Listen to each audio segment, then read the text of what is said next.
Hello বাচ্চারা, তো আজকে আমরা দেখবো কি সংখ্যা দুটিকে বর্গের সমষ্টি রূপে প্রকাশ। তার আগে তোমাদেরকে গত ক্লাসে একটা হোমওয়ার্ক দিচ্ছি, তো এগুলো কমেন্ট করবা, ঠিক আছে? তো প্রত্যেকটা হোমওয়ার্ক তোমরা কমেন্টের মাধ্যমে আমাকে জানিয়ে দিবা এবং এই ক্লাসগুলা তোমাদের বন্ধুদেরকে শেয়ার করবা। তো এখানে তুমি সংখ্যা দুটির বর্গের সমষ্টি রূপে প্রকাশ করো। বর্গের সমষ্টি, ওকে, বর্গের সমষ্টি এখন আমরা কিভাবে বুঝবো? এখন দেখো তো আমরা 2, হ্যাঁ, তো এক্স স্কোয়ার প্লাস কি এক্স স্কোয়ার। এখন বর্গের সমষ্টি বর্গ হয়েছে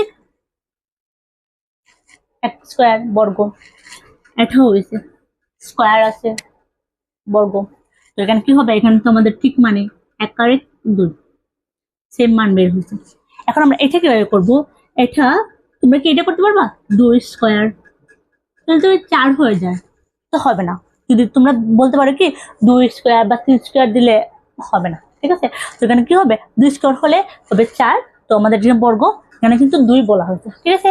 তো এখানে দেখো 5, তো 5 যদি আমরা x স্কোয়ার প্লাস 2 স্কোয়ার দিই, ঠিক আছে?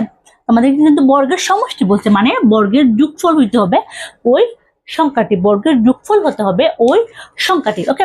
তো এখানে দেখো এটা কি 2 স্কোয়ার 4 আর এবং 1 5, ঠিক আছে?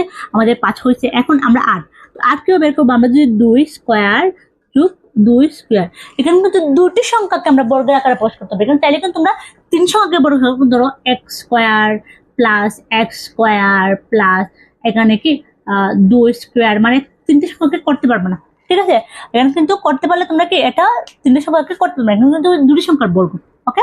তো এখানে দুটি সংখ্যার বর্গ বলা হয়েছে, ঠিক আছে? তো এখানে 2 স্কোয়ার প্লাস 2 স্কোয়ার, তো এখানে হবে 4 এবং 4 8 হবে। তো আমরা এটা কিভাবে বের করবো? এটা দেখো, এটা 3 স্কোয়ার প্লাস এক্স স্কোয়ার, ঠিক আছে? কিন্তু দুইটা মান হতে হবে, 3 স্কোয়ার প্লাস এক্স স্কোয়ার বা এক্স স্কোয়ার প্লাস 3 স্কোয়ার, ওকে? তো আমাদের এখানে 10।